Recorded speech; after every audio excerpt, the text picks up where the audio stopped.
Havendo quórum regimental e sob a proteção de Deus, declaro aberta a presente sessão. Convido o senhor secretário, deputado Padre Pedro Baldiceira, para que proceda a leitura da ata da sessão anterior. Boa tarde, senhor presidente, deputado Mauro de Nadal. Ata da 51ª sessão ordinária da primeira sessão legislativa da 19ª legislatura da Assembleia Legislativa do Estado de Santa Catarina, realizada em 11 de junho de 2019, sob a presidência deputados Júlio Garcia e Rodrigo Binotto. Às 14 horas do dia 11 de junho do ano 2019, nesta cidade de Florianópolis, capital do estado de Santa Catarina, reuniu-se a Assembleia Legislativa em sessão ordinária. Havendo um quórum regimental, o senhor presidente declarou abertos os trabalhos e deu por lidas e aprovadas as atas das sessões anteriores. Ato contínuo, suspendeu a sessão até às 15 horas, tendo em vista o andamento extraordinário da reunião da Comissão de Finanças e Tributação. Reaberta a sessão, o senhor presidente anunciou o próximo horário, ordem do dia. Foi mantido o veto em turno único pelo processo nominal, encaminhado pela mensagem número 57/2019, aposto ao projeto de lei número 309/2017, com a seguinte votação: 28 votos sim, 5 votos não e sem qualquer abstenção. Foram aprovados em turno único os projetos de lei números 97/2019, com emenda substitutiva global, 297/2018, com emenda modificativa, bem como 002/2017 e 178/2019. Após ser discutido pelos senhores deputados Márcios Machado, Gessé Lopes, Fabiano da Luz e Silvio Drevec, foi retirado de pauta pelo autor projeto de resolução 06/2019. Ex ofício, foi aprovado em turno único pelo processo nominal o projeto de lei número 89/2019, com a seguinte votação: 31 votos sim, 7 votos não e sem qualquer abstenção. Foram aprovados os pedidos de informação números 250 a 254/2019, as moções números 269 e 270/2019, bem como o requerimento número 664/2019. Outro sim, o senhor presidente deferiu os requerimentos números 660 a 663 e 665 a 674/2019 e comunicou que encaminhará aos destinatários as indicações números 797 a 811/2019. Na sequência, o senhor presidente, por solicitação do senhor deputado Nazareno Martins, com aquiescência dos líderes dos partidos, suspendeu a sessão a fim de que o senhor prefeito do município de Garopaba, Paulo Sérgio Araújo, fizesse uso da palavra para divulgar a 21ª quermesse. Ato contínuo, o senhor presidente reabriu a sessão e anunciou o próximo horário. Explicações pessoais. Fez uso da tribuna o senhor deputado Volney Weber. Nada mais havendo, o senhor presidente, antes de encerrar a sessão, convocou outra ordinária para o dia seguinte no horário regimental. Para constar, eu, segundo o secretário, lavrei a presente ata. Deputado presidente Mauro de Nadal, era o que nós tínhamos para hoje. Dou por aprovada a ata que acaba de ser lida. Solicito à assessoria que proceda à distribuição do expediente. Breves comunicações, pelo tempo de até 10 minutos. Deputado inscrito para falar, Sargento Lima.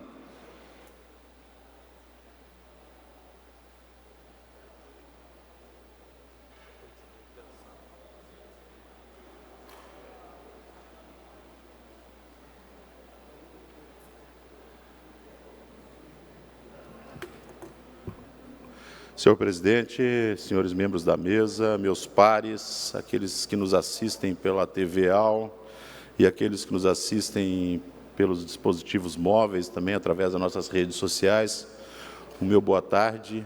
E a tarde de hoje, com muita alegria, eu a uso para dedicar esse tempo para agradecer todas as mensagens, e não foram poucas, todas as centenas de mensagens que eu tive o prazer de receber ontem, pelo meu posicionamento nessa casa no dia de ontem, né? Em momento nenhum tive a impressão ou a sensação de estar errado, em momento algum pesou para algum lado ou pendeu para alguma linha de raciocínio diferente daquela que eu iniciei no dia de ontem.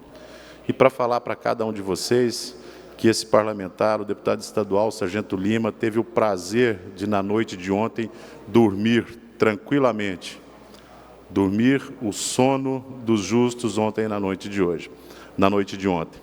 E no dia de hoje, né, tive, coincidentemente, receber no meu gabinete uma documentação que eu gostaria de ler para vocês.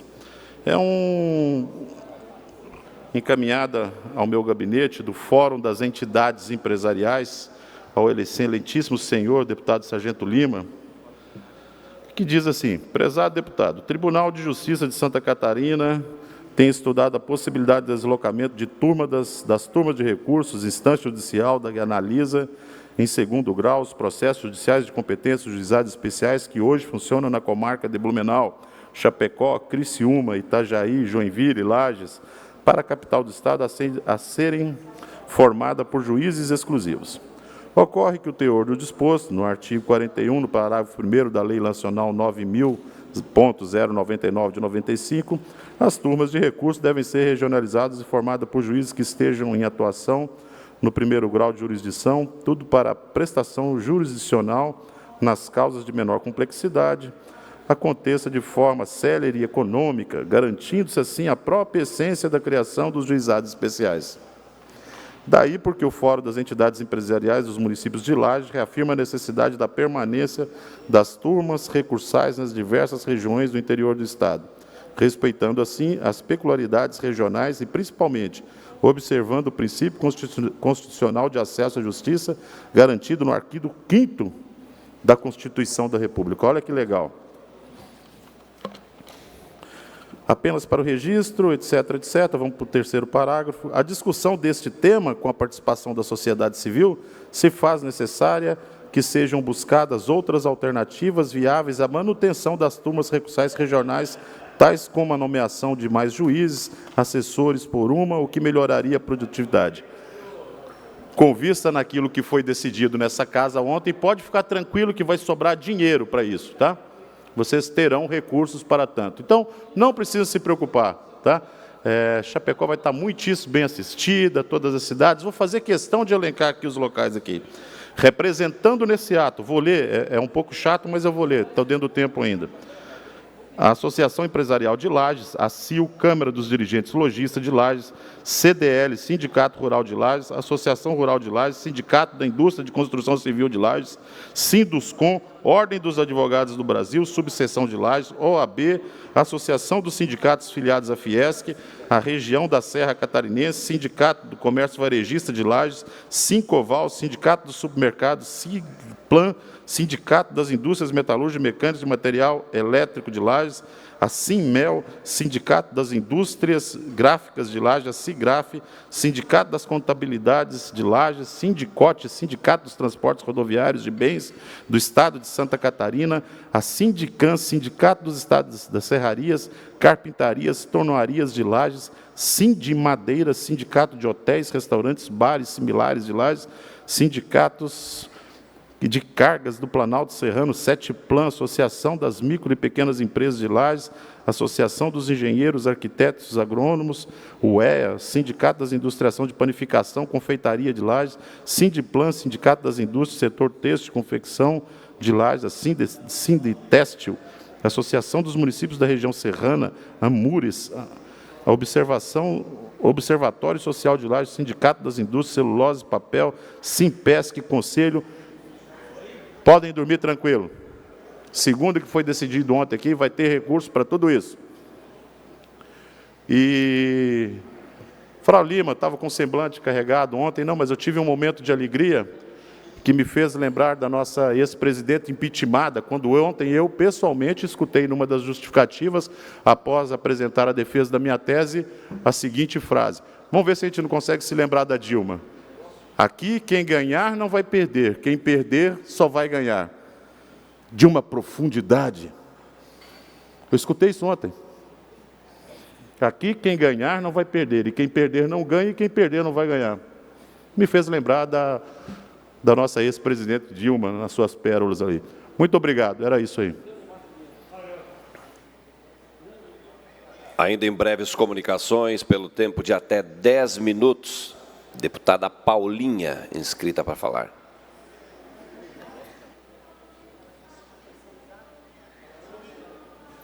Próximo horário, orador inscrito, deputado Volney Weber, pelo tempo de até 10 minutos.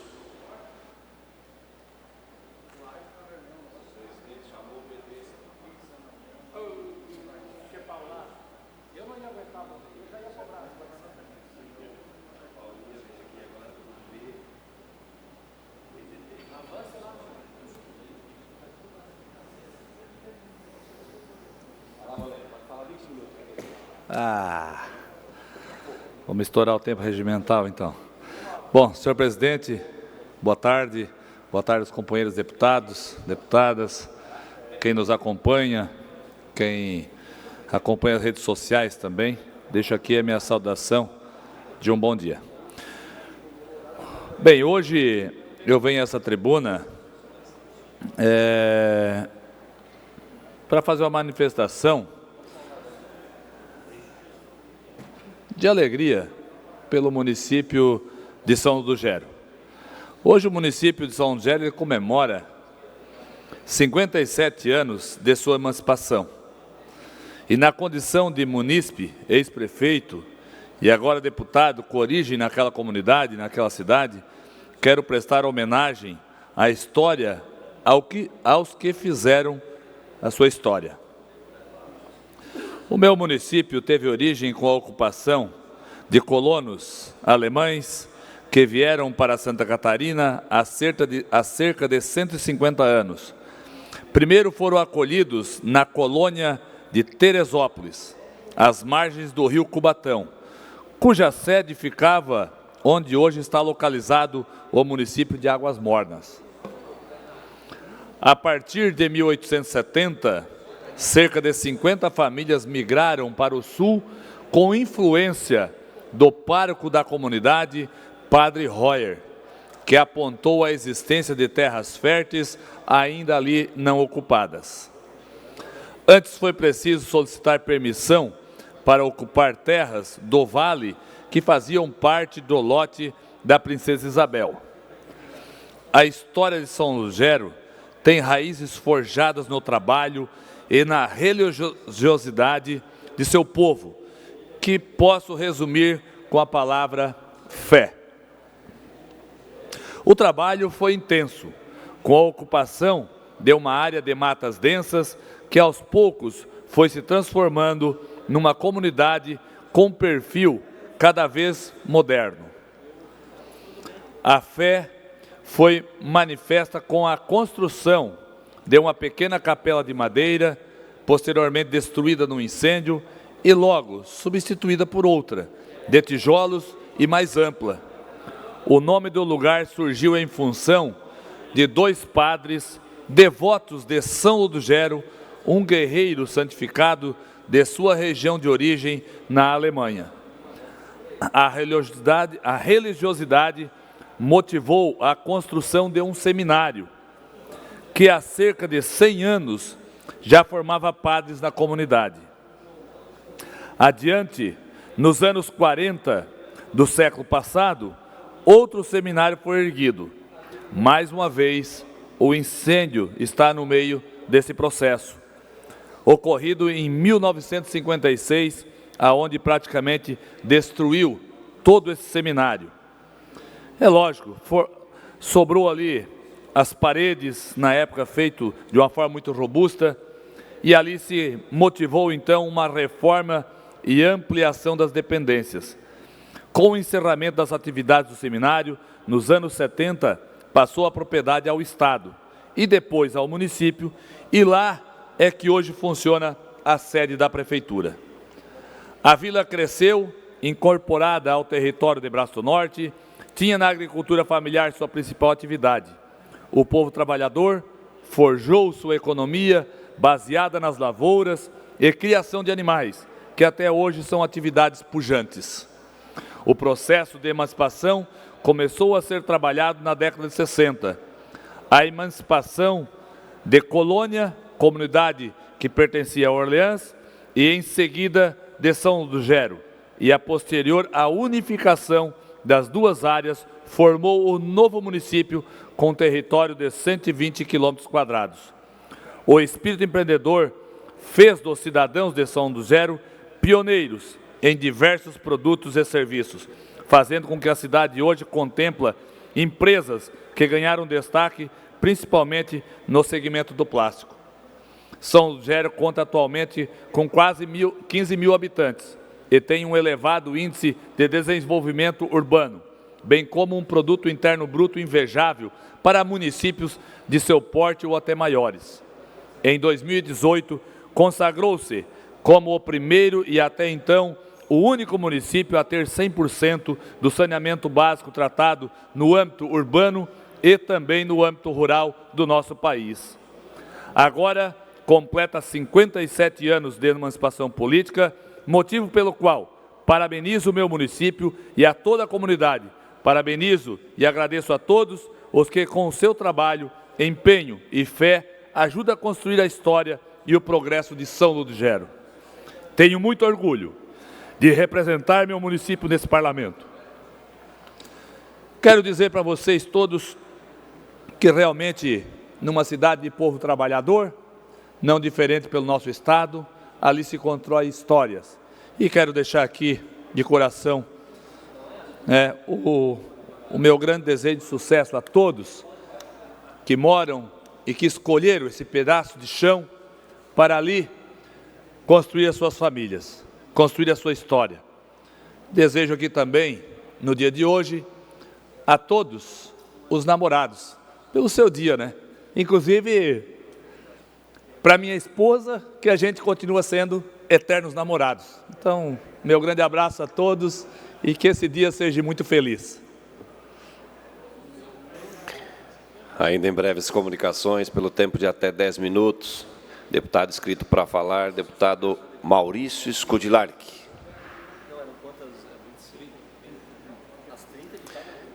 Deputado Silvio Drevec, pelo tempo de até 10 minutos. E com direito à parte, se Vossa Excelência conceder.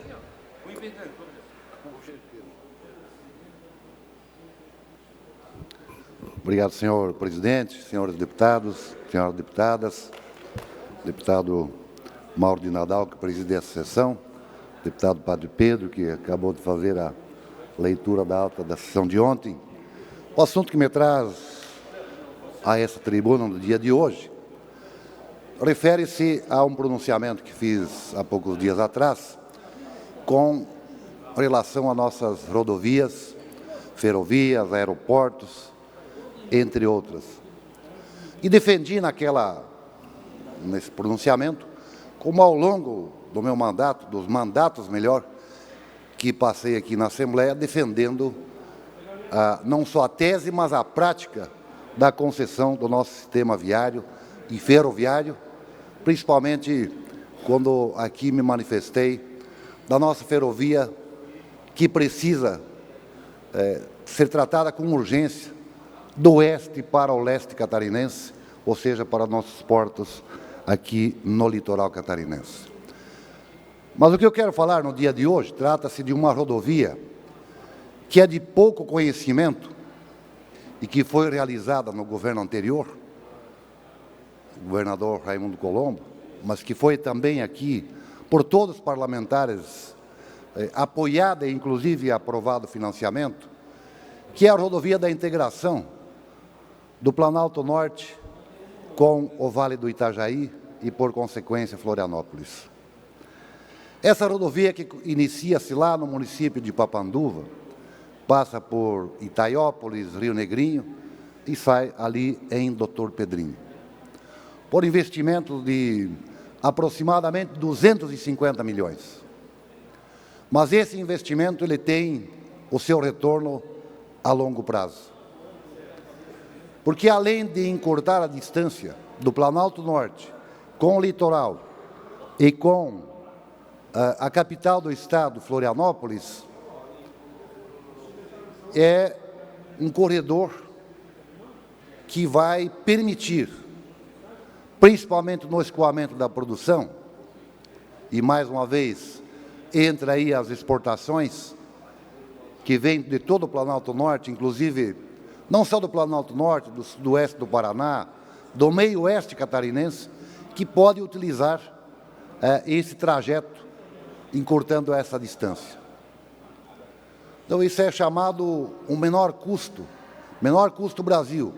Menor custo Brasil permite maior competitividade, maior geração de emprego, de renda e a própria arrecadação. Um asfalto de uma rodovia de primeira qualidade e que está lá concluída. Mas nós, assim como realizamos e conseguimos esta obra tão importante para o Planalto Norte, temos dois gargalos, um de âmbito federal e um de âmbito estadual. O que é o estadual? Nós temos uma rodovia que faz a ligação do município de Canoinhas, passando por Major Vieira, ligando Papanduva na BR-116. Um trecho de aproximadamente 30 quilômetros e que está intransitável, para não dizer outra coisa. Está deteriorada completamente esta rodovia. Já vem de mais tempo, é verdade, mas é necessário dar uma atenção especial para a recuperação desse trecho, porque senão, mais uma vez, existe a rodovia que está permitindo e que está facilitando tanto o escoamento da produção, quanto de todo usuário que pretende vir ao litoral e a Florianópolis, continua vindo pela BR-280 para Mafra, para São Bento do Sul, Joinville, e continua o gargalo também nesta rodovia. Então, é uma atenção especial. Nós já fizemos aqui uma indicação solicitando uma atenção do governo do estado, do secretário de infraestrutura, para, de fato, fazer, se não dá para fazer uma nova rodovia, pelo menos uma recuperação. E outro gargalo, que é muito sério, e que também falei aqui há poucos dias, trata-se da BR-470. Na medida que esta rodovia da integração com o Planalto Norte faz a ligação com o Vale do Itajaí, que sai no município de Doutor Pedrinho, que por sua vez vai passar por Benedito Novo, Timbó, e fazendo a ligação com a BR-470. A agilidade que se tem do Planalto Norte para chegar até o Vale do Itajaí é uma economia de tempo, uma economia de custo, ou seja, de recursos, mas ao mesmo tempo que se chega na BR-470, infelizmente, mais uma vez, um gargalo que está travado há muitos anos, há décadas, e volto a repetir, enquanto que o governo federal não colocar esta rodovia numa concessão, acredito eu que a nossa geração não vai ver essa duplicação concluída da BR-470, que vai desde Navegantes até as proximidades de Lages. Mas o maior gargalo, deputado Ricardo Alba, Vossa Excelência, que conhece muito bem, é de Navegantes, pelo menos até a região de Rio do Sul, um pouco mais, é o trecho muito crítico. E se esta rodovia for para concessão, certamente que vai permitir essa facilidade, usando a rodovia estadual que vem de Papanduva, Itaiópolis, Rio Negrinho e Doutor Pedrinho, aí sim nós temos essa integração desse sistema viário, facilitando assim a todos os usuários, tanto de veículos leves quanto pesados, e diminuindo esse custo Brasil. Mas concedo à parte, o deputado Ismael, que também é da região, eu sei que é um defensor, esteve lá conosco quando inauguramos lá também esta rodovia lá do Planalto Norte. Obrigado, deputado Silvio Dreves, nosso sempre presidente da Casa, satisfação em tê-lo na tribuna, defendendo o Estado catarinense. Dizer que a 470, se falarmos todos os dias a 470 aqui, será pouco, pela importância que ela é para o Estado de Santa Catarina. Ponto de vista estratégico, econômico, 40% da economia de Santa Catarina passa pela BR-470. São 4.000 contêineres dia. Né? E nós estamos, de fato, angustiados com a tão prometida duplicação desses 74 quilômetros. Navegantes a Indaial. Há uma promessa de que vão liberar 9, 12 quilômetros nos próximos dias, entre Ilhota e Gaspar, esperamos que isso aconteça, mas não só pela questão econômica, patrimonial, mas sobretudo pela questão de vidas. Né? É 100 de vidas todos os anos que perdemos na 470, além, é claro, de perdermos vários negócios, empresas que poderiam estar instaladas ao longo da 470 e não estão pela morosidade. Esperamos que, eu fazia um contato recentemente com o Ronaldo Carione, ele me dizia da expectativa de, nos próximos 3 anos, termos concluído pelo menos esses 74 quilômetros. Obrigado. Obrigado, deputado Ismael. Incorporo a sua manifestação ao meu pronunciamento.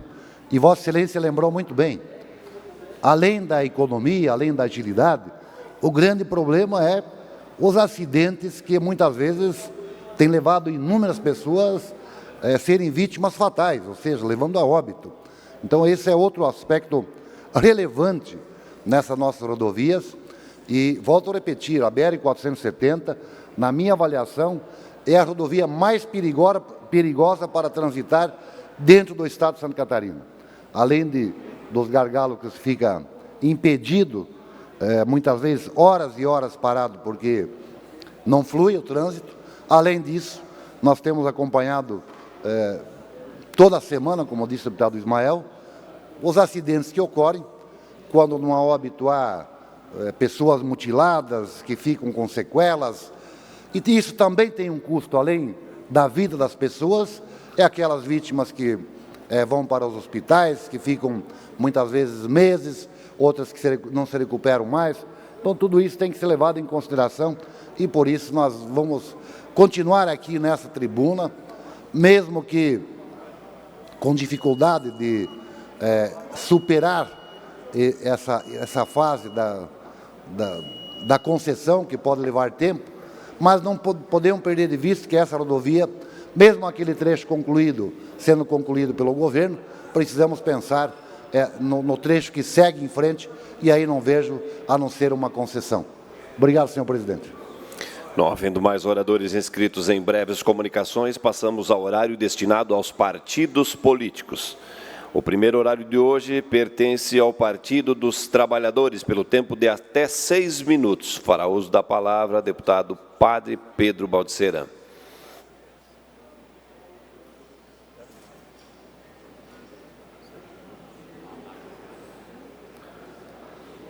Senhor presidente, senhores deputados, deputadas, eu trago à tribuna, à tarde de hoje, no horário de partidos políticos, referente à temática que envolve a utilização e, ao mesmo tempo, também a produção através da utilização do agrotóxico. Todos os centros de pesquisa a nível de país apontam para um aumento muito grande de doenças causadas pelos agrotóxicos. E nós percebemos isto largamente em todas as regiões do nosso país. E Santa Catarina não é diferente.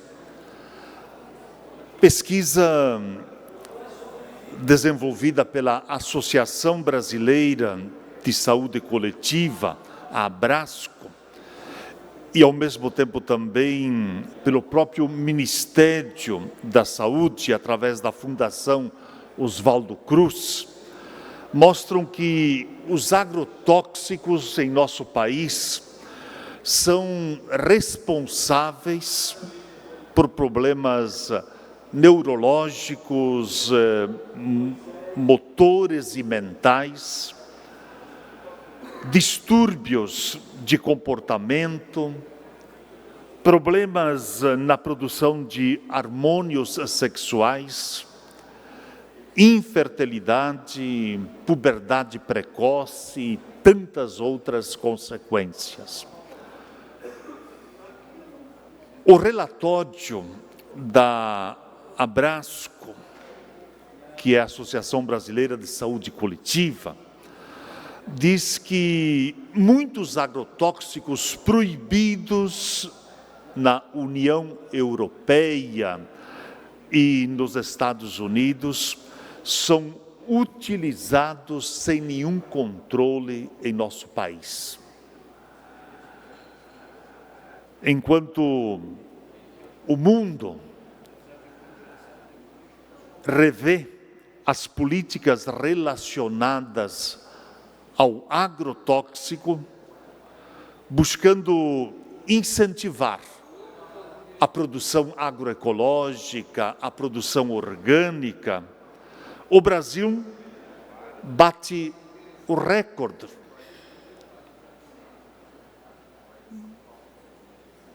Com 169 novos registros de agrotóxicos em apenas 5 meses do atual governo. Isso é inadmissível. Ver o uso exagerado, sem nenhum controle, e que tem como consequência o desastre ambiental, a morte de milhares e milhares de pessoas. Interessante, né, que um dado ele chama profundamente a atenção de todos nós, que são as isenções fiscais aplicadas aos adubos que foram transferidas integralmente para os agrotóxicos. Só para você ter uma ideia, o Brasil deixou de arrecadar 2,07 bilhões em isenções fiscais concedidas aos agrotóxicos. Nesses últimos 3 anos, foram mais de 7 bilhões de reais para a compra dos agrotóxicos. Produtos que causam custos enormes aos cofres públicos e, da mesma forma, também ao meio ambiente, são isentos de impostos. Por outro lado, deixamos de incentivar a ampliação de modelos que reduzem a utilização do agrotóxico, que são a produção do alimento de qualidade, alimento agroecológico, alimento orgânico. E o pior de tudo é que, através do incentivo que é dado ao agrotóxico, é que, além do custo ambiental, nós temos ainda o custo social, que ele é muito forte, muito grande para o povo brasileiro. Interessante que muitos desses produtos são proibidos aonde são produzidos e fabricados. E para nós tudo vale. Uma preocupação muito forte, muito grande, que deve despertar cada vez mais a consciência das nossas autoridades para inverter. Mais 30 segundos, deputado. Só para concluir, senhor presidente, que isto tudo tem que despertar e chamar a atenção de nossas autoridades para um freamento desta cultura exagerada, onde provoca a doença, a morte e a destruição ambiental. Era isso, senhor presidente. Próximo horário destinado ao MDB, pelo tempo de 13 minutos e 30 segundos, com a palavra a deputada Ada Lili Faraco de Luca.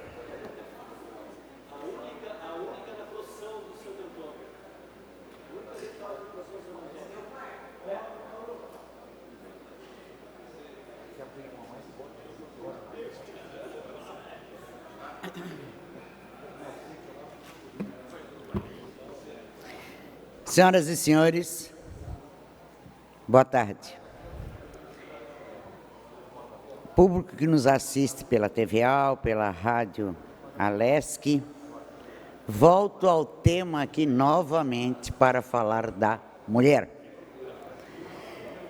As mulheres estão morrendo em Santa Catarina, sim, vítimas de feminicídio. Mulheres estão sofrendo em Santa Catarina vítimas de violência doméstica. Tragédias anunciadas, nobres colegas. Somos proporcionalmente o segundo estado com maior número de violência doméstica do país. E o segundo em número de estupros. E hoje eu venho aqui falar que uma dessas causas deste mal crônico que atinge toda uma sociedade, independente de raça, credo ou classe social. E venho aqui para falar de um assunto até chato, a diferença salarial de homens e mulheres, a disparidade de espaço no mercado de trabalho. Fato esse que muitas vezes obriga as mulheres a permanecerem em um relacionamento abusivo, sofrendo violência das mais diversas formas. De acordo com o Fórum Econômico Mundial, o Brasil ocupa a 95º lugar entre os 144 países com maior equidade de gêneros. Os maiores impactos para as mulheres brasileiras são a falta de representatividade na esfera política, a diferença salarial e de renda média que corresponde a 58% da renda dos homens. Dados da Fundação Getúlio Vargas de 2018 mostram que, por aqui, o percentual de trabalhadoras que ocupam cargos de alta liderança ainda é muito baixo, deputada Marlene, 7,8%. Há uma década lá atrás, esse percentual era de 7,2%, ou seja, existia um crescimento mínimo, mas não dá para alcançarmos uma equiparação de gênero nos próximos anos. Projeção feita em 2015 pela Folha de São Paulo, pasmem, mostrava que as mulheres ganhariam menos que os homens, que ganhariam mesmo que os homens em apenas 2085, que tal? Ocupariam 51% dos cargos de diretoria executiva, percentual proporcional ao que elas representam da população brasileira. Em 2126, não estaremos mais aqui mesmo. É a mesma parcela em cargos de alta gestão somente no ano 2213, deputada Marlene. É triste ter esse levantamento. O relatório País Estagnado, um retrato das desigualdades brasileiras, divulgou no fim do ano passado pela ONG Oxfam Brasil, aponta que, pela primeira vez em 23 anos, houve um retrocesso quanto à renda de mulheres, comparada à dos homens. Eu falei a palavra retrocesso. De acordo com a reportagem, nobres colegas, elas ganhavam cerca de 72% do que os homens recebiam em 2016. Em 2017, para nossa tristeza e até humilhação, o valor caiu para 70%, de acordo com os dados do IBGE. As mulheres, senhoras e senhores, continuam a ser as principais responsáveis pelas tarefas do lar, pelo cuidado com os filhos e com pausa do trabalho, licença maternidade, jornada reduzida, diminui-se também as oportunidades de carreira e melhor remuneração. Dados do IBGE indicam redução de 24% do salário para quem tem o primeiro filho. Olha a aberração. Parece que os homens que estão no legislativo e nesse país nasceram de chocadeira. E até 40% para quem tem 3 filhos, deputada Marlene. Absurdo. Em Santa Catarina, os dados do IBGE de 2016 apontavam que homens recebiam 36,7% a mais que as mulheres. Os trabalhadores do sexo masculino receberam por mês em Santa Catarina, proporcional, né? 2.500, enquanto a trabalhadora mulher, a média era 1.800. Gostaria de destacar, as mulheres têm potencial e acrescentam produtividade no mercado de trabalho.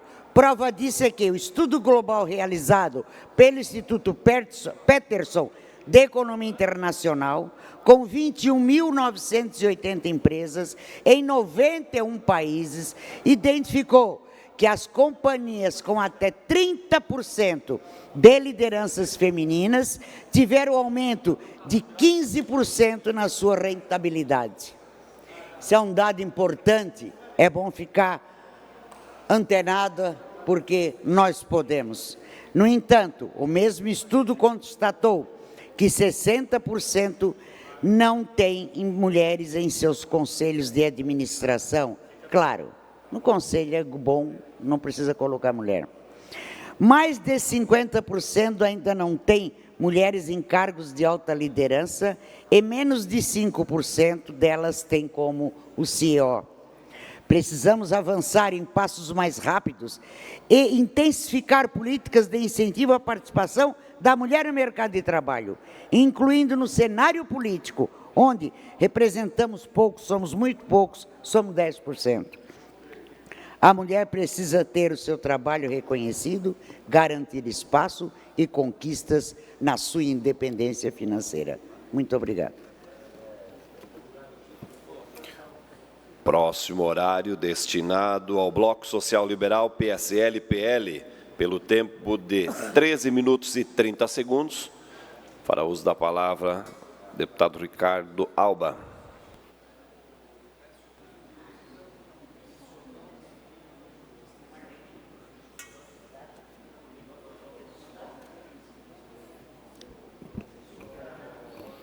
Boa tarde, senhor presidente, colegas deputados, público presente nesta casa, cada um dos catarinenses que nos assistem, uma boa tarde a todos. Quero começar o meu pronunciamento de hoje com uma notícia boa para o município de Indaial. Hoje pela manhã, senhor presidente, estive reunido na Casan, acompanhado do meu amigo indaialense Anderson Braciani, onde fomos levar algumas demandas do município. E obtivemos informações extremamente positivas. A presidente da Casan, Roberta Mas dos Anjos, nos atendeu prontamente ao lado do diretor administrativo Evandro Martins, e nós tratamos lá sobre a instalação de um gerador de energia elétrica que já foi licitado e que, segundo informação obtida, será entregue ainda no mês de agosto ao município de Indaial para lá ficar de forma permanente, de forma ininterrupta.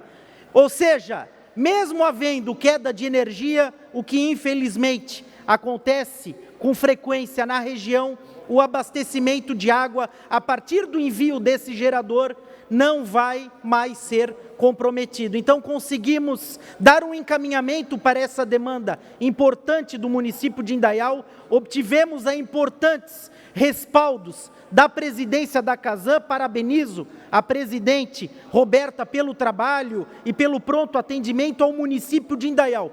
E, aliás, ela também nos trouxe outra informação importante para o município de Indaial.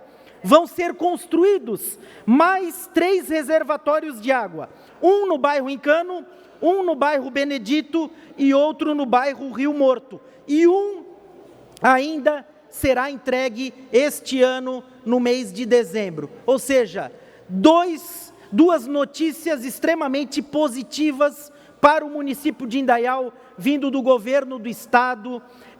O gerador já foi licitado e será entregue em agosto, e dar encaminhamento a essa demanda do município de Indaial.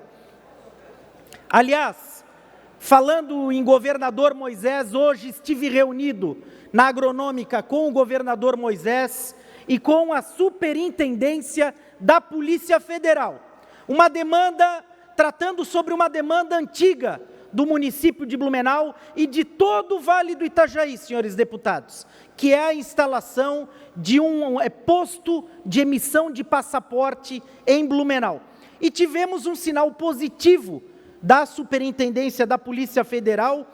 Quem nos atendeu foi o superintendente Ricardo Cubas, que mostrou a intenção de instalar em Blumenau, num dos shoppings da cidade, um posto de emissão de passaporte ali da Polícia Federal. É claro, ele nos relatou as dificuldades que enfrenta, o baixo efetivo. Hoje a Polícia Federal, não só aqui em Santa Catarina, mas em todo o Brasil, está com menos de 10 mil agentes, e também a dificuldade por ter que ser licitado equipamento específico por Brasília. Então, ele está aguardando esses equipamentos, essa sinalização de Brasília, mais um sinal extremamente positivo para a instalação de um posto de emissão de passaporte da Polícia Federal em Blumenau, atendendo todo o Vale do Itajaí. Obrigado, senhor presidente. Complementará o tempo, deputado Maurício Skudilarki.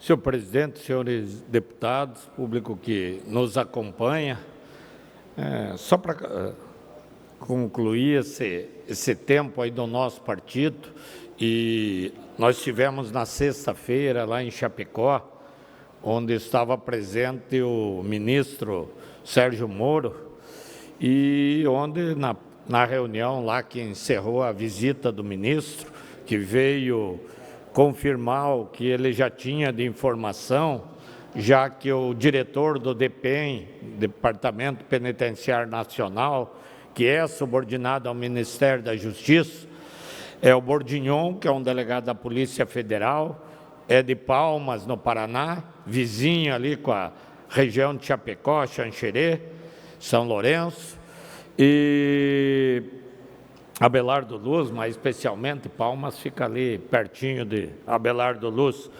E ele, conhecendo Santa Catarina e conhecendo o sistema penitenciário catarinense, onde o maior número de presos a nível de Brasil trabalham num estado, presos que estão nas penitenciárias, o diretor, o Bordignon, trouxe o ministro Sérgio Moro para conhecer essa realidade que ele já conhecia. Na reunião de encerramento, onde foi apresentado esse trabalho, que nós falamos e devemos muito à deputada Ada, que ela foi uma das construtoras desse sistema penitenciário aí, junto com o Leandro, o governador anunciou para Chapecó uma das obras mais pedidas pela classe empresarial de Chapecó, toda que é a reunião, era pedida aquele contorno oeste lá. É uma previsão de milhares de caminhões que passam por dia, que vão sair de passar pelo centro da cidade e que vai facilitar o trânsito muito. Então, fazer o registro da preocupação já do governo do Estado, no mesmo tempo que está ajustando as questões de governo, já está anunciando algumas obras importantes. Claro, nós falamos hoje na Frente Parlamentar do Oeste, deputado Mauro, que nós temos lá a 283, temos outras rodovias importantíssimas na região, indo ao extremo oeste e indo à Concórdia, que foi citado hoje pelo deputado Sopelsa na reunião. Então, temos outras demandas importantes, como falou também pela manhã a deputada Marlene e o deputado Fabiano.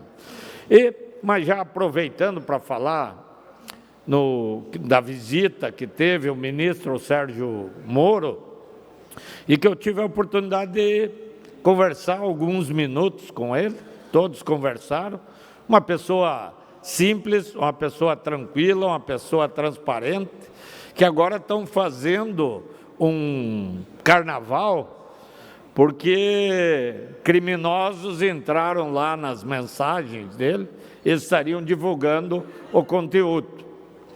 E dizer que juiz não conversa com promotor em processo, que juiz não troca ideia até com advogado num processo, para com isso.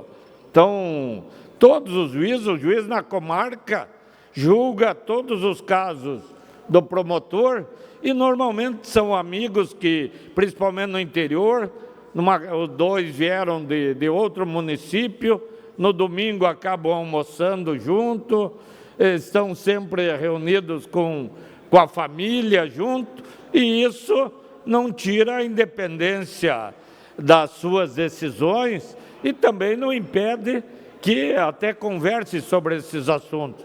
Quem não acompanhou um julgamento, um tribunal do júri, o advogado vai lá, fala alguma coisa no ouvido do juiz, troca uma ideia, dá uma informação. Então, querer tirar a imagem da Lava Jato, tirar a imagem do combate à corrupção, por causa de conversa entre membros do Judiciário e do Ministério Público, isso é um absurdo. É que começam a se agarrar em muitas coisas para querer criar um desequilíbrio para prejudicar as votações que estão em tramitação no Congresso Nacional. Por quê? Para quem quer perturbar, quanto pior, melhor. Quanto mais pobre, melhor. Quanto mais problema, melhor. Então, querem que realmente o país enfrente dificuldades. E aí usam pessoas, partidos, para fazer essa desestabilização. Quem vê lá, quem fez o atentado à vida do presidente da República, do PSOL. O outro do PSOL trocou o cargo porque ele ia embora porque tinha medo. Eu acho que ele tinha medo de ir preso, não medo de outra coisa. Daí, o outro que está fazendo não sei o quê, porque é casado com outro do PSOL. Está tudo no PSOL esse problema.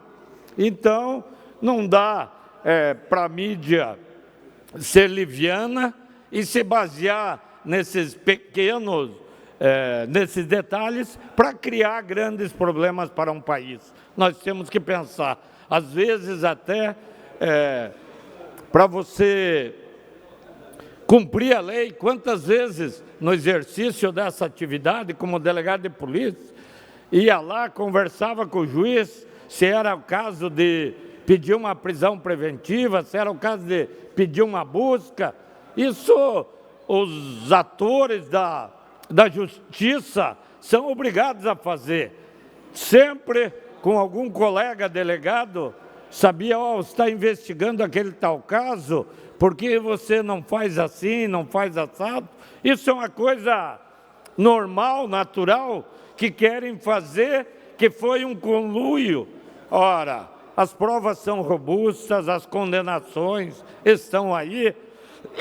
Então, se houve diálogo entre quem estava fazendo justiça, coisa mais natural do mundo, são amigos, são imbuídos dos mesmos objetivos e querendo melhorar o nosso país. Então, é lamentável que se queira, praticando mais um crime, mostrando que estão ali invadindo a privacidade das pessoas para tentar, como o próprio ministro Sérgio Moro disse, de tudo que eu falei ali, que estão dizendo que eu falei, não vejo nada de anormal.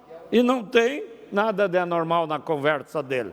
Então, a justiça tem que ser feita, tem que ser respeitada, e não é dessa forma que se vai procurar descaracterizar um trabalho que todos os brasileiros querem, que é o combate à corrupção, que é bandido, que é vagabundo indo para a cadeia, e quem rouba num assalto, num roubo, rouba uma pessoa. Quem rouba o dinheiro público, rouba a população toda. Então, todos sabemos que essa Operação Lava Jato salvou o país de hoje estar uma Venezuela, de hoje estar uma situação pior. Então, temos que respeitar, e eu digo aqui, conheci e vi a tranquilidade, a firmeza do ministro Sérgio Moro. Ah, mas ele quer ser ministro supremo. Claro que quer. Quem que não almeja está num posto maior para poder fazer mais ainda pelo país.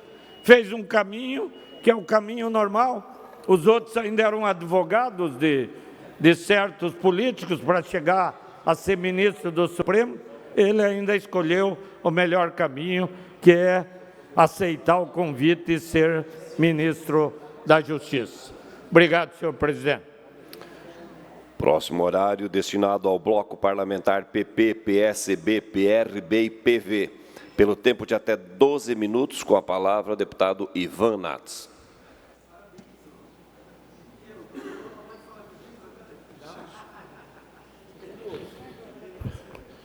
Senhores deputados, senhoras deputadas, senhores que nos acompanham em casa, eu acredito, sinceramente, que os maiores sucessos, ele vem depois das nossas grandes decepções.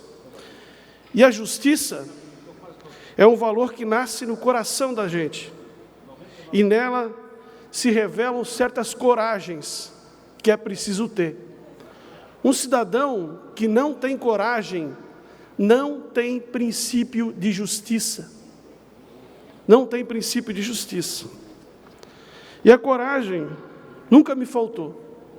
Quem me acompanhou por toda a minha história política sabe que a coragem faz parte do meu currículo, graças a Deus. Aqui, o inquérito que foi instaurado pela Polícia Civil de Florianópolis a respeito da acusação de racismo cometida por mim no meu gabinete. Fiquei calado todos esses dias, obviamente com o trabalho prejudicado no gabinete, diante dessas acusações que pairaram de uma declaração lançada num boletim de ocorrência. Uma declaração unilateral, se espalhou pela internet e o pré-julgamento foi estabelecido. Nats racista. Abro minha rede social, Nats racista. Abro meu WhatsApp, Nats racista. Por favor, as manchetes de jornais, todas, por favor. Nota pública, Nats racista, Nats racista, Nats racista, jornal, televisão, tudo isso aí, nota do PSOL, nota do Partido Verde, nota pública, nota de tudo quanto é órgão, Nats racista. nascido numa declaração, num boletim de ocorrência. Nada mais que isso. Só.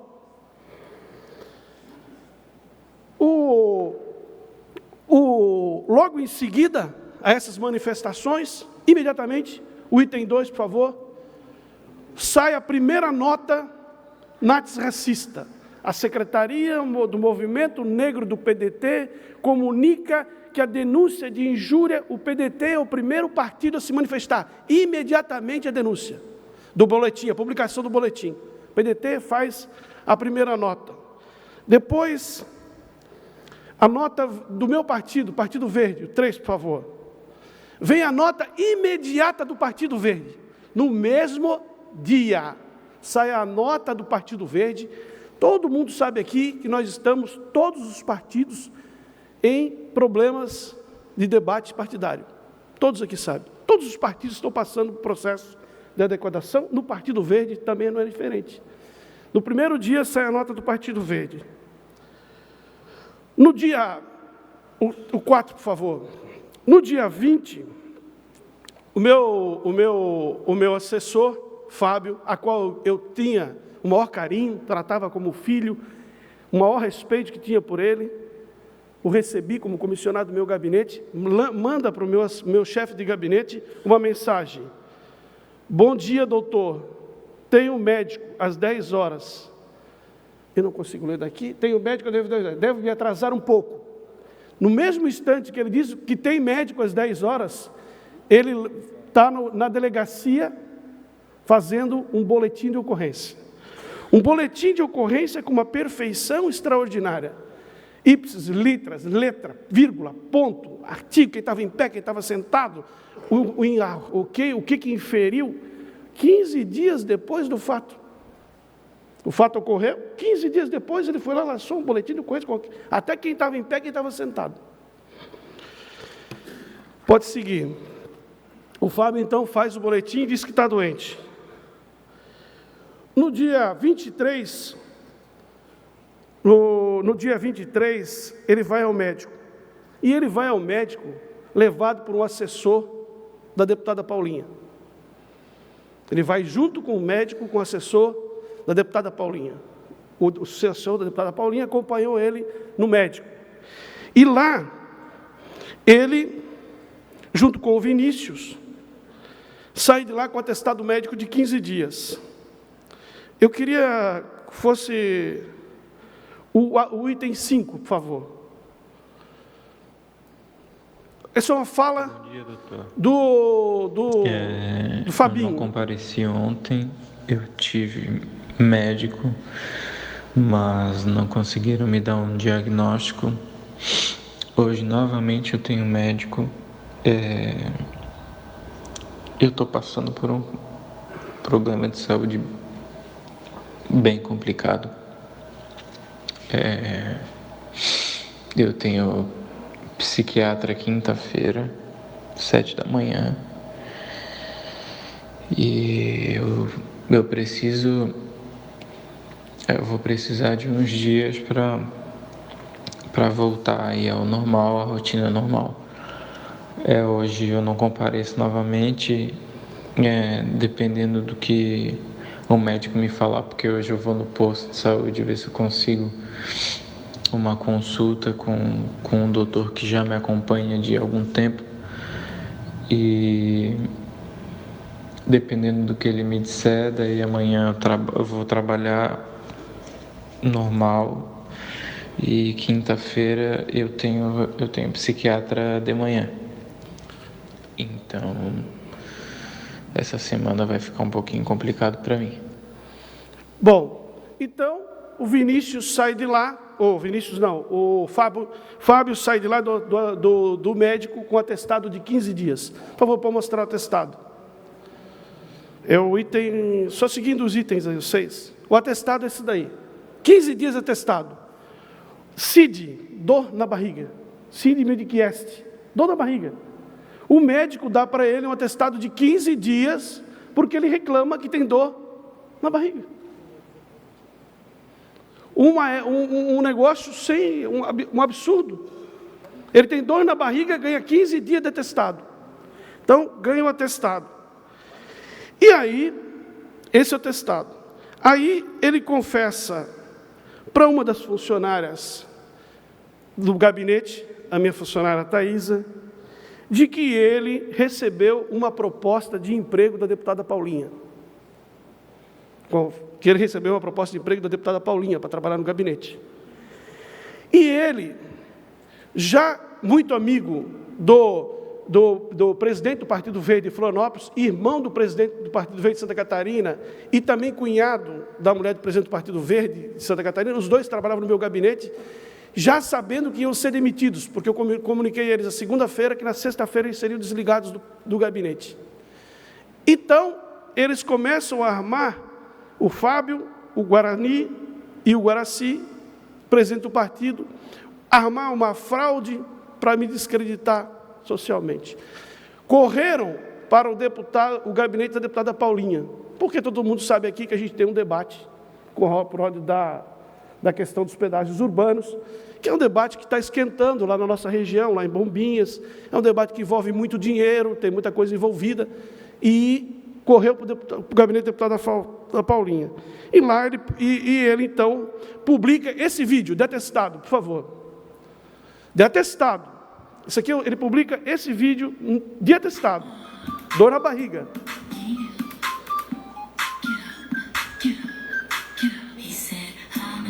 "15 dias de atestado.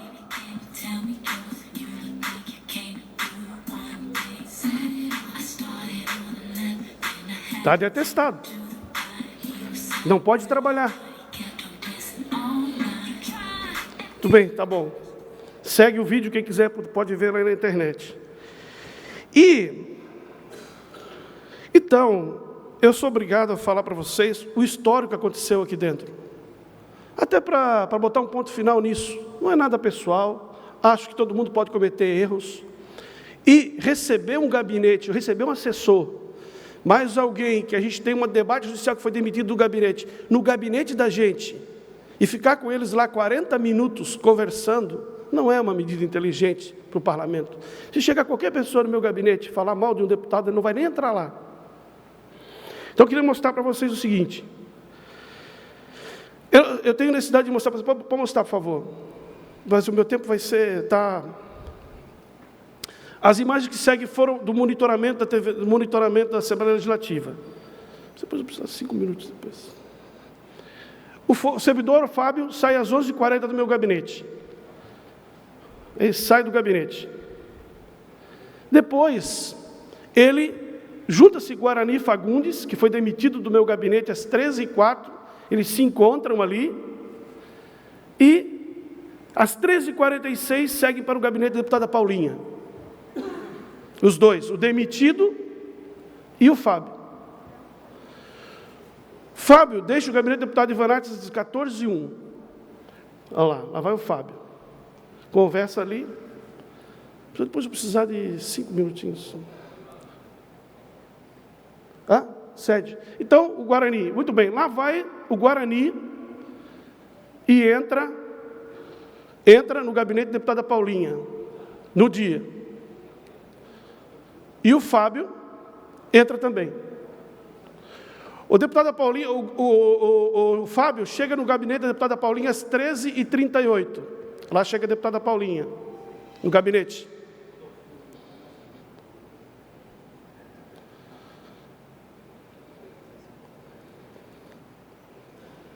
Desculpa que eu preciso já tenho 5 minutos, deputado.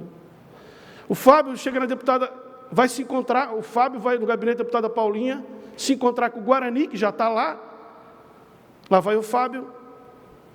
Isso tudo no dia do boletim de ocorrência. E entra no gabinete da deputada Paulinha. Lá ele fica por 40 minutos. 40 minutos dentro do gabinete da deputada Paulinha. Depois, o Fábio retorna para o gabinete do deputado Ivanates. Por favor, tem todo esse histórico, depois eu vou publicar nas minhas redes sociais, vou abortar porque o tempo está ultrapassado. Essas indas e vindas vão ser todas publicadas no meu gabinete. Ele fica 40 minutos dentro do gabinete da deputada Paulinha. Dali sai o boletim de ocorrência. Consulta o deputado Ismael dos Santos. Conceda 1 minuto a Vossa Excelência para concluir, deputado Ivan Nats. Deputados, e senhores deputados, gostaria, de mostrar tudo aqui, vai estar nas minhas redes sociais. A deputada Paulinha recebeu, organizou, montou todo esse processo, talvez por enganada, talvez por um processo de pré-julgamento, mas criou um embaraço terrível para mim. Sabe por quê? Porque o inquérito, senhores deputados, foi concluído, não tem prova. Concluiu sem nenhuma prova, zero de prova. O advogado que acompanhou, 30 segundos, o advogado que acompanhou o menino na delegacia, vocês podem ver na minha rede social, o advogado que fez o inquérito, o advogado que trabalhou no processo para atender o menino, é o advogado da deputada Paulinha. Entende? Então, senhores deputados, a gente tem que ter cuidado, porque às vezes a gente vai no embalo, com o objetivo de criar um debate político e acaba maculando a imagem. Mais 30 segundos, deputado. E isso tem um erro. Nós estamos tomando todas as providências.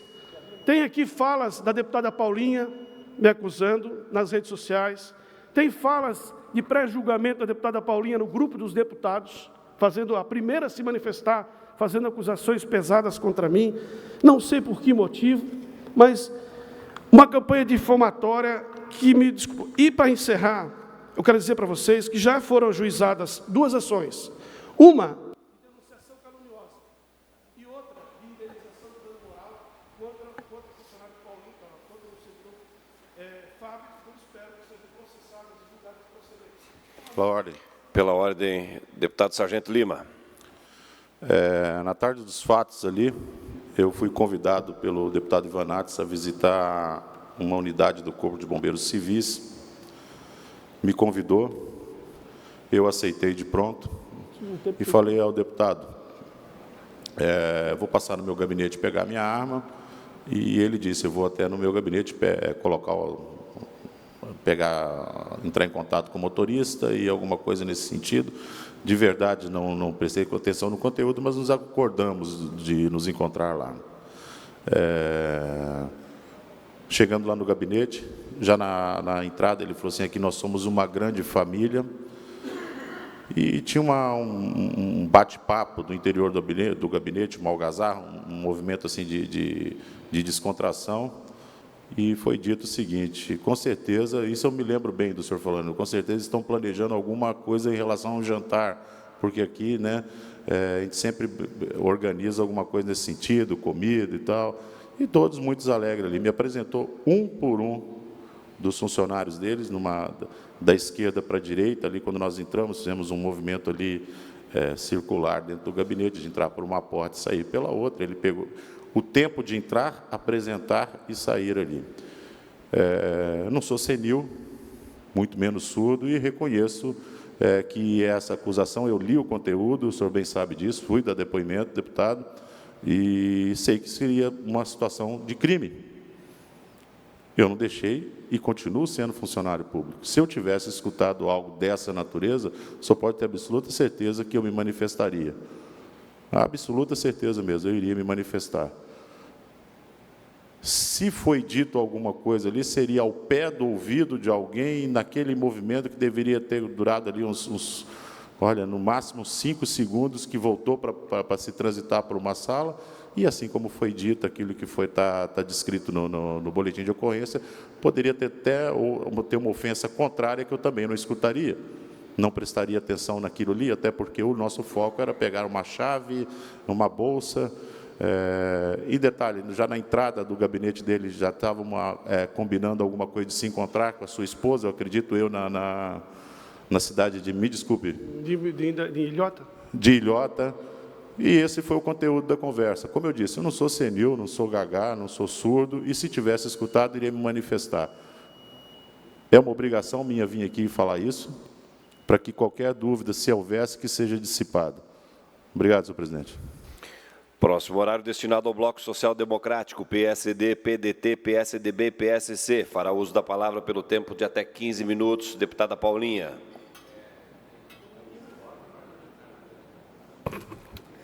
Senhoras e senhores, eu lastimo que a coragem do deputado Ivan não tenha lhe servido para pedir desculpas a esse jovem.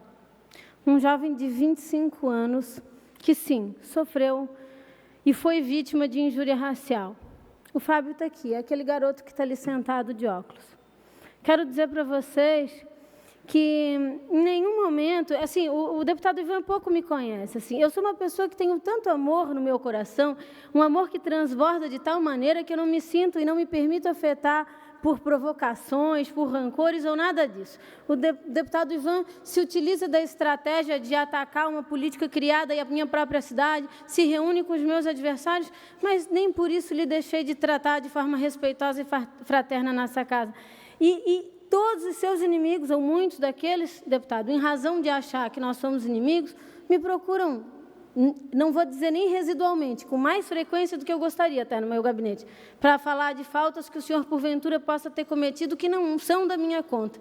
E não quero trazer como palco aqui aquilo que já chegou a mim. Mas o Fábio foi uma situação muito singular. O Fábio me procurou e, sim, naquele momento, a minha assessoria virou para mim, mas, Paula, depois de ouvi-lo, depois de chorar com aquele menino na mesa e me lembrar de todas as humilhações que eu passei durante a minha vida pobre, os meus assessores disseram, Paula, tu está entendendo que, querendo ou não, é um caso de um deputado, poxa. E eu vou dizer para vocês uma frase que fique aqui de exemplo para o parlamento. Entre o que é certo e o que é conveniente, eu sempre ficarei com o que é certo. Eu sempre buscarei a minha consciência. Meu pai já dizia que as pessoas agem conforme a sua própria consciência. Eu lhe asseguro, deputado, a todo o parlamento, que jamais tramei qualquer episódio para lhe provocar um dano. Inclusive, no primeiro dia que o Fábio me procurou e que nós choramos juntos, eu o aconselhei, Fábio, não toma uma decisão agora. Vai para a tua casa, meu filho, conversa com a tua mãe, com a tua família, com a tua esposa. Porque se tu resolver denunciar, tu sabes que as pessoas vão duvidar da tua palavra. Porque tu é negro, porque é a tua parte mais fraca e que aqui se vale a palavra de um parlamentar. Mas eu, francamente, acredito, senhoras e senhores, que ser deputada e nada é a mesma coisa. Nós não somos melhores ou piores do que um ser humano porque temos o manto, a proteção de um mandato. E eu, sim, deputado Ivan, eu fiz e tomei as medidas para ampará-lo, porque eu vi um menino indefeso chorando na minha frente, precisando de apoio, um menino que ficou sem comer, um menino que ficou sem dormir dias, que precisou ser levado a um psiquiatra. E sim, eu disse para ele, se você for demitido, eu vou dar um jeito de te ajudar, garoto. Você não vai ficar desamparado.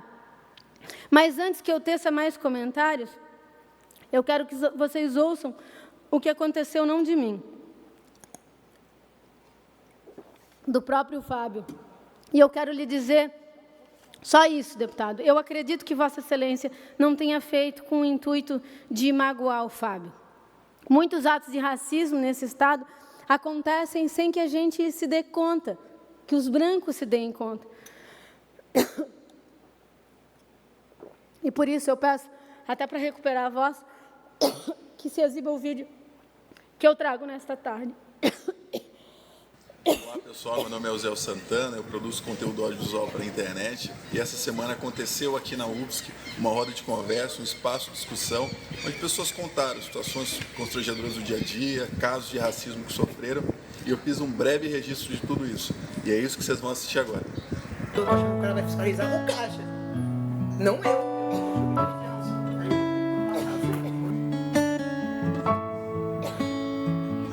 Me lembrou, eu estava falando, de situações do dia a dia que a gente não consegue se sentir confortável para, basicamente, tocar o nosso dia a dia como qualquer outra pessoa faria. Por exemplo, eu não posso ir em lugares públicos, digamos, mal vestido casualmente, assim, de chinelo, de bermuda, uma regata. Se eu estou vestido assim, esses ambientes, sabe, são olhares estranhos, a pessoa se afastando, segurança também que fica com o radinho aqui trocando informação. Isso, pessoas também que estão com a bolsa perto, elas puxam para mais, né, para dentro do corpo, assim, tentando proteger. É engraçado, porque é a coisa mais, assim, sutil que tem. o jeito que tu se veste. É sobre isso. A gente não, digamos, não tem a liberdade de se vestir de uma forma, sabe, despojada, totalmente, sem pensar em que roupa eu vou usar. Você não pode deixar de pensar que roupa você vai usar. Você tem que escolher, sair de casa e pensar, será que eu estou vestido bom o suficiente para que as pessoas não me vejam como suspeito? Meu nome é Fábio, eu tenho 25 anos e eu trabalhava com um deputado na Assembleia Legislativa, era assessor parlamentar dele. E aconteceu comigo foi 8 de maio, inclusive fez um mês, faz pouco tempo. Eu conto o aniversário porque é uma coisa que marcou muito. Nesse dia 8 de maio, o deputado, a sessão plenária demorou para terminar, mais do que o normal, porque eles tinham muitos projetos para votar, enfim. E ele chegou mais tarde no gabinete, ele chegou por volta de umas 5h30, acompanhado de outro deputado, que eles iam fazer uma viagem, eles iam para Araquari, se não me engano, fazer um evento, uma coisa do tipo, uma agenda. E o deputado para o qual eu trabalhava, ele resolveu apresentar a equipe para o colega dele, né? E aí estava toda a equipe no ambiente, assim, na sala, e o colega dele veio cumprimentando um por um. E a minha mesa era a última, assim, já perto da porta onde eles estavam. Aí o colega dele veio e me cumprimentou normalmente, e aí o deputado para qual eu trabalhava virou para ele e falou assim, você sabe por que eu tenho um preto trabalhando no meu gabinete? Porque se der merda, a culpa é dele. Aí o ambiente, as pessoas no ambiente riram, como se fosse normal, como se fosse uma prática normal. Ele riu. E em seguida eu baixei a cabeça e comecei a rir, tipo, sem entender o que estava acontecendo, porque eu realmente não esperava uma atitude dessa dele. E continuei fazendo as coisas que eu estava fazendo, estava trabalhando, mexendo com os papéis ali, já estava no fim do expediente. E logo depois disso ele saiu. Os dois saíram, seguiram viagem. E eu fiquei ali mais uns 15 minutos. E era para eu sair às 6, eu saí às 5h45 no dia. E não consegui mais ficar. No dia seguinte, daí, isso aconteceu numa quarta, dia 8. Na quinta-feira eu não fui trabalhar, porque ele ia estar lá. E eu não tinha cabeça nenhuma para encontrar com ele. E fui trabalhar só na sexta, que eu sabia que ele tinha uma agenda para fazer em Gramado e ele não iria estar no gabinete. O chefe de gabinete foi viajar junto com ele também, o assessor de imprensa, então ele não ia estar. Aí na semana seguinte que ele retornou, eu procurei o chefe de gabinete, porque antes de você chegar no deputado, você chega no chefe de gabinete para conversar. Eles nunca abrem, é difícil ter o deputado que abre esse canal direto, assim. E eu fui conversar com o chefe de gabinete e falei para ele, olha cara, aconteceu isso comigo, essa tal brincadeira que ele fez, eu não gostei, eu me senti mal, pareceu que ele estava tentando aparecer para o colega dele e eu realmente não gostei da brincadeira, cara. Aí ele disse para mim assim, mas cara, você tem que entender, segue em frente, esquece essa história, bota uma pedra em cima disso, esquece isso daí. Você tem que entender que ele pensa com cabeça de alemão, porque ele é de Blumenau. Parece que as pessoas só acreditam que o racismo existe se ele chegar nesse estágio. Eu estou no 5º semestre de Direito, aqui na UFSC, e um professor, sempre que falava de escravidão, ele olhava para minha cara. Ele olhava para mim, a única aluna negra que fazia a matéria junto com ele. Sempre. Qualquer situação, ele podia estar olhando para o outro lado, mas ele falou escravidão, ele olha diretamente para mim, como quem me coloca no meu lugar. E não se trata de uma pessoa ruim, mas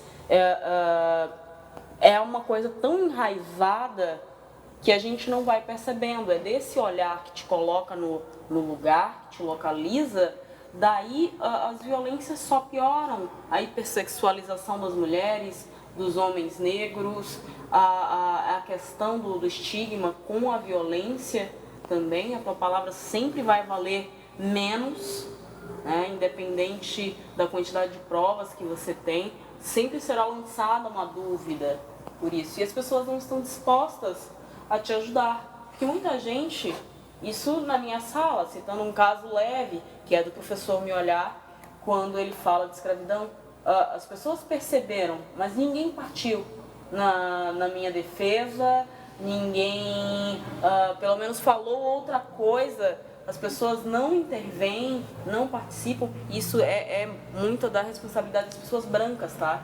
Intervir, perceber, comunicar aquilo, até porque a palavra de vocês tem mais validade do que a nossa. Se eu disser que o racismo recreativo é racismo e uma outra pessoa rebater que ele é só brincadeira, a palavra de vocês dizendo, não, isso é racismo, peraí. É essa palavra que vai desequilibrar a força na condução das narrativas.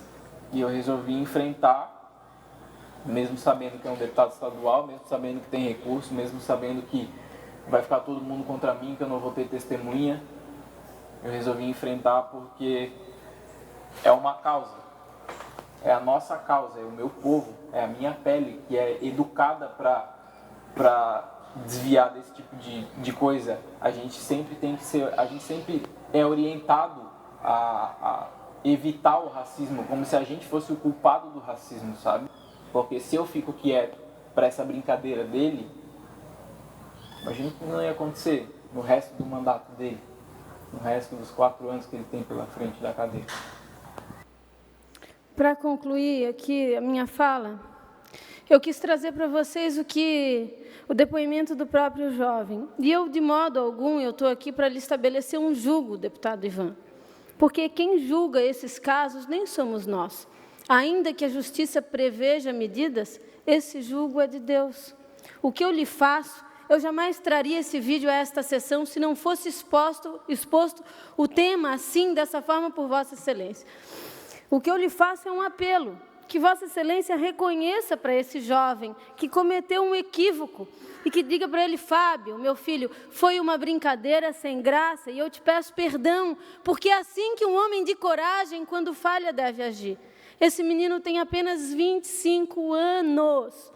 Ele tem 25 anos e eu quero lhes dizer, eu não vim aqui, senhores, para confrontar os meus colegas ou para arrumar briga, mas existe alguém dentro de mim, um coração que é maior que essa casa e maior que tudo que esse parlamento pode oferecer. Eu sei de onde eu vim e sei as causas que defendo. E o meu objetivo jamais foi constranger Vossa Excelência, mas o senhor pode se defender, o senhor é advogado. Ele é um menino de 25 anos, como muitos amigos da minha filha frequentam a nossa casa.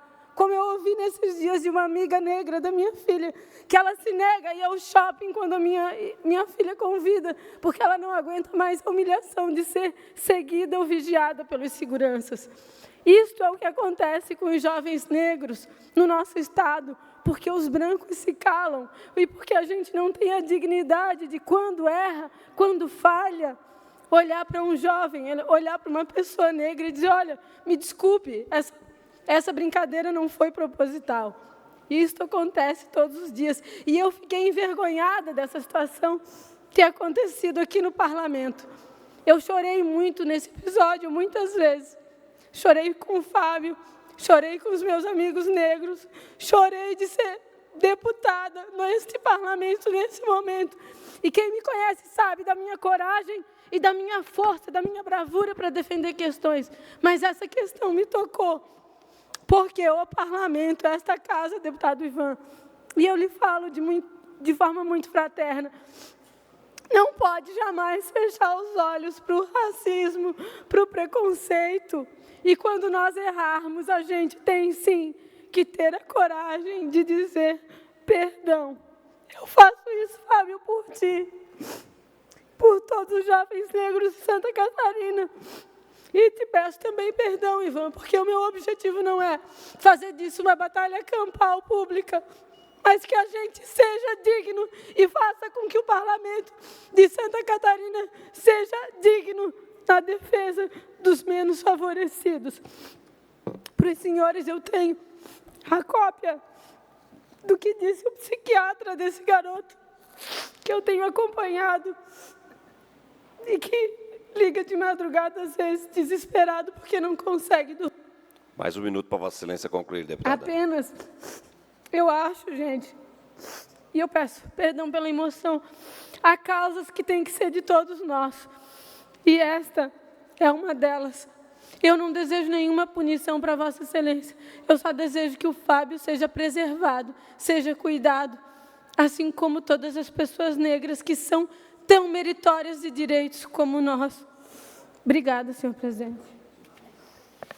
Esta presidência suspende a presente sessão para que possamos atender requerimento de Sua Excelência o deputado Fernando Krelink para o pronunciamento da desembargadora do Trabalho, doutora Tereza Regina Kotoski, gestora regional do Programa de Combate ao Trabalho Infantil e Estímulo à Aprendizagem, que discorrerá sobre o referido programa. Peço assessoria para que conduza Sua Excelência, a desembargadora, a ocupar os microfones desta casa.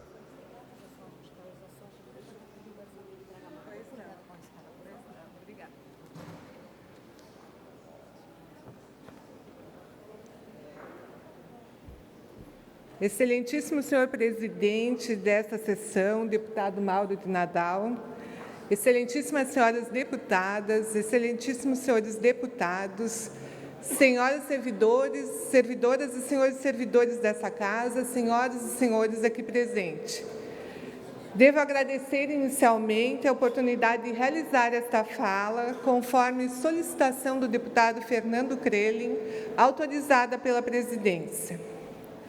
Dia 12 de junho foi instituído pela OIT como Dia Mundial contra o Trabalho Infantil. No Brasil, segundo os dados estatísticos mais recentes, há aproximadamente 2.500.000 crianças e adolescentes em situação de trabalho infantil, considerando aqui também aqueles que produzem para consumo próprio e os que se ocupam de tarefas ou afazeres domésticos. Só em Santa Catarina, nós temos quase 100.000 crianças e adolescentes na mesma situação. Essas crianças e adolescentes são submetidas a condições precárias, são expostos a inúmeros riscos, inclusive de acidentes, e normalmente eles recebem uma remuneração irrisória ou nem sequer têm algum tipo de pagamento. Quase metade das crianças entre 5 e 13 anos estão trabalhando na atividade agrícola. E isso é uma realidade do nosso estado. Essas crianças trabalham nas pequenas propriedades rurais junto com suas famílias. E muitas crianças e adolescentes ainda são aliciados pelo tráfico de drogas ou são vítimas de exploração sexual. E um dos efeitos mais preocupantes desse trabalho de crianças e adolescentes é justamente a evasão escolar. As nossas crianças e adolescentes deixam a escola para auxiliar no sustento da família e dificilmente voltam aos bancos escolares. Nessa luta para erradicar o trabalho infantil, várias instituições, entidades, empresas, assim como toda a sociedade civil, estão irmanados numa rede de proteção. Essa rede de proteção está atuando diuturnamente para reverter esse quadro. Mas é preciso instituir políticas públicas de longo prazo, garantindo o ensino de qualidade, com escolas em tempo integral e que também propiciem a profissionalização. E, nesse ponto, a atuação de Vossas Excelências, no âmbito do poder constitucional que lhes foi atribuído, é decisiva. O combate ao trabalho infantil representa um investimento no futuro. É o futuro dos nossos filhos, dos nossos netos, é o futuro do nosso Estado e do nosso país. Criança não deve trabalhar. Lugar de criança é na escola. Eu aproveito a oportunidade aqui também para convidar Vossas Excelências para a sessão solene que será realizada hoje às 19 horas, sessão que foi proposta pelo presidente Júlio Garcia, a quem desde já agradecemos, e que vai homenagear o Dia Mundial contra o Trabalho Infantil. Após a sessão, será aberta a exposição dos desenhos produzidos pelas crianças de 12 municípios catarinenses e que já estão aqui no hall da Assembleia, e que são desenhos que realmente demonstram emoções, demonstram como eles sentem toda essa realidade e foram... E nesse processo todo, nós tivemos auxílio das secretarias municipais de educação desses municípios e realmente o resultado foi brilhante, foi comovente, e esses artistas hoje também serão aqui homenageados. Agradeço a oportunidade e espero a presença dos senhores deputados na sessão. Muito obrigada.